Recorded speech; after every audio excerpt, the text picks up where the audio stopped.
Policia rrugore e Tiranës zbar dinamikën e aksidentit të rënd të ndodhur mbrëmjen e së mërkurës në aksin Vor-Fushkruj, ku humbën jetën 4 të rinjt, Eneidi dhe Eril Laçi, të dy vëllezër, ku shëriri i tyre, Andi Laçi, si dhe shoku Erik Lejd Kurti.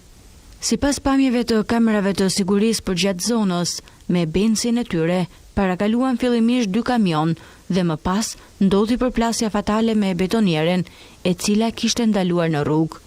Sipas policisë, ajo nuk e kishte të ndezur as blokazhin, kur është marrë në pyetje drejtuesi 24 vjeçari betonieres, Aleksandër Krashi, deklaroi se ndaloi pasi i kishte mbaruar karburanti dhe kishte shkuar tek një pikë furnizimi për të marrë naftë. Ai kishte harruar ndezjen e blokazhit, një prej rregullave kryesore të qarkullimit. Hetuesit dyshojnë se shkaki i aksidentit fatal kanë qenë 2 faktorë: shpejtësia tej normave të lejuara nga mjeti 4 djemve, rreth 200 km/h, si dhe mungesa e fushpamjes, kur kanë parakaluar 2 kamionët e tjerë dhe nuk kanë mundur të shohin betonieren e ndaluar.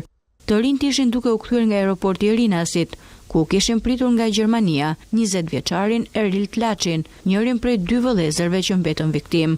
Pas aksidentit tragjik, policia arrestoi drejtuesin e betonieres, që fillimisht u largua nga vendngjarja.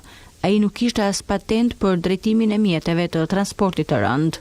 Krahas tij u arrestua edhe kushëriri, Valentin Krashi, që e ndihmoi të largohej nga vendngjarja, e po ashtu edhe menaxheri i firmës që kishte punësuar 24 vjeçarin, Daniel Koxha.